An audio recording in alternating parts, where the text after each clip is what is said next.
Un saludo y bienvenidos a todos aquellos que siguen este devocional Pan de Vida. De nuevo con vosotros para compartir el mensaje de la Palabra de Dios. El tema de hoy lo he titulado La Iglesia y el propósito de Dios. Esto es una invitación, es un llamado de Dios a la Iglesia a que se comprometa más profundamente con su palabra, con la oración y con una vida cristiana aceptable, centrada siempre en su propósito. El propósito de Dios para su Iglesia hoy.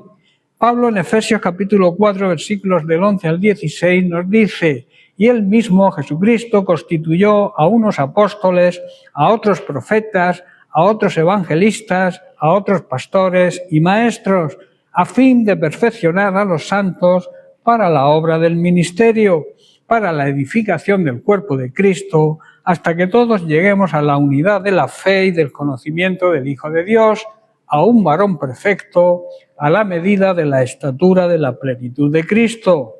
El propósito para la Iglesia de Dios es un propósito eterno.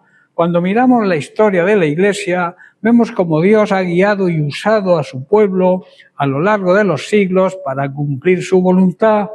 Hoy, como Iglesia, debemos recordar que nuestra misión no ha cambiado, aunque el mundo sí. El propósito de Dios para la Iglesia de hoy es el mismo que el de ayer: ser un reflejo de su gloria, ser instrumento de salvación y edificación y ser la manifestación de su amor en un mundo perdido. Consideraciones a tener en cuenta. La primera, que la Iglesia es el cuerpo de Cristo. El primer propósito claro es que la Iglesia sea el cuerpo de Cristo, que funcione de manera unificada, con cada miembro desempeñando la función que le corresponde. La unidad de Cristo no se trata solo de estar juntos físicamente, sino de estar unidos en propósito, en fe y en amor. Dios nos ha llamado a ser uno como Él y el Padre lo son. Cada miembro tiene una función especial e importante en el cuerpo y todos somos necesarios para que la Iglesia funcione de manera correcta y efectiva. En segundo lugar, tenemos la Iglesia como una comunidad de crecimiento espiritual. Pablo en Efesios 4 nos dice que Dios ha dado a la Iglesia, a través de sus ministros, como pastores, maestros y otros, el propósito de perfeccionar a los santos. Esto no significa perfección en el sentido de la perfección de Dios, sino el proceso continuo de maduración espiritual, donde cada creyente crece y se convierte cada vez más semejante a Cristo. La Iglesia, por tanto, debe ser un lugar donde se fomente el crecimiento personal y colectivo, un lugar donde los discípulos de Cristo sean formados, equipados y enviados para cumplir la misión. En tercer lugar, tenemos la Iglesia como testigo, como testimonio del Evangelio. El propósito de Dios para su Iglesia es también el de ser testigos del Evangelio en el mundo.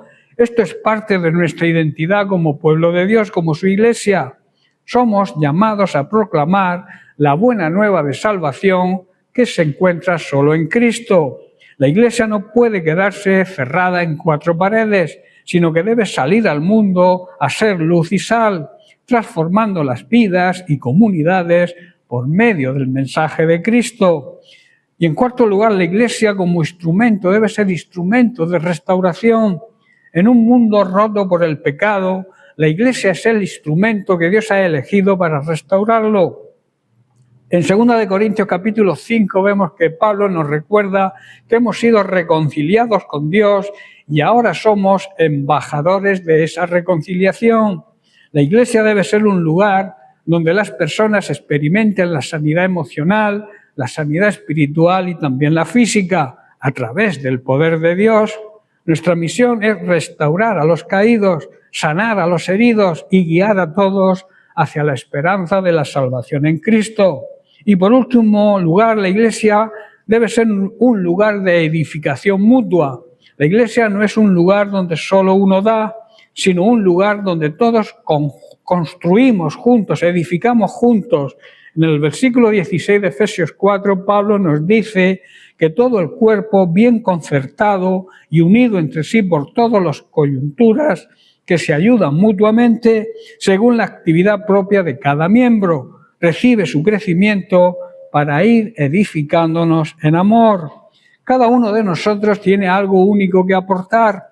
Cada miembro de un solo cuerpo, como miembros de un solo cuerpo, todos necesitamos de los demás para crecer y fortalecernos. La edificación mutua es clave para que la Iglesia se mantenga fuerte y viva. Como conclusión, decir que el propósito de Dios para la Iglesia de hoy no ha cambiado. Dios quiere que seamos un pueblo unido, que crezca en el conocimiento de su Hijo, que proclame su mensaje y que nos use como agentes de restauración en el mundo. Cada uno de nosotros, como parte de este cuerpo, tiene un papel muy importante que jugar. No podemos ser simples espectadores, estamos llamados a ser actores en el plan divino. Y las preguntas que surgen son las siguientes: ¿cómo estamos cumpliendo con este propósito en nuestras vidas? ¿Estamos comprometidos con el crecimiento personal y colectivo de la Iglesia? ¿Estamos siendo testigos fieles del Evangelio en nuestro entorno? ¿Estamos construyendo la Iglesia con amor y unidad? Hoy es un buen día para comprometernos de nuevo con el propósito de Dios para su Iglesia. Que cada uno de nosotros busque en oración cómo ser parte activa de lo que Dios quiere hacer en el mundo a través de nosotros, su Iglesia. Bien, pues hasta aquí el mensaje de hoy. Que Dios te bendiga, recibe un fuerte abrazo.